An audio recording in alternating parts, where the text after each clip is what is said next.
Himeno, however, is a depressed young woman, racked with survivor's guilt, who has every bad coping mechanism under the sun. She drinks, smokes, and sleeps with anyone who shows the slightest interest in her. Loser. Kobeni is the only character that has normal reactions to all the messed up stuff that happens in the story, which should make her seem relatable and normal. Unfortunately, everyone within public safety is slightly insane, which makes her stand out as a sniveling, cowardly loser. Katana Man, on the other hand, is one of the more obvious losers in the story. Beyond his edgy getup, the man just spams the same move over and over, and gets one shot every time. It's become a running joke in the series at this point. He's also a huge misogynist, which is never a cool look. And to top it all off, Denji, who we have already established as a massive loser, lives in his mind rent-free to this day. It takes a special kind of loser to have that level of beef with a teenager.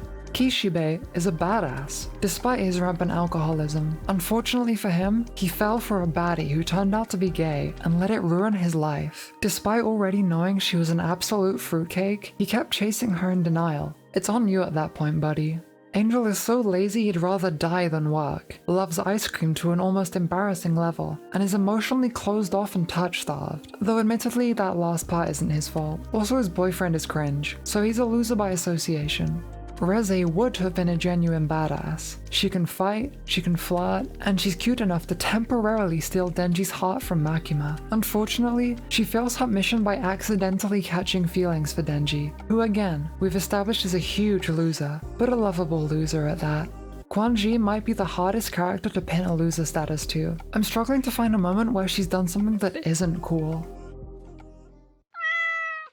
Okay, never mind. Also, Makima absolutely dunks on her in their final confrontation. You can see in her eyes that's a generational roast. Santa Claus, despite her name, is probably the actual least loser character. Beyond her master plan completely failing in the face of the world's biggest idiot, she's kind of the least memorable villain in part 1 for me, and the lack of relatability could be why she's overshadowed by the others. Wait, why is the Gun Devil here? They don't even say anything. The Gun Devil gets one shot by Makima, loser by definition.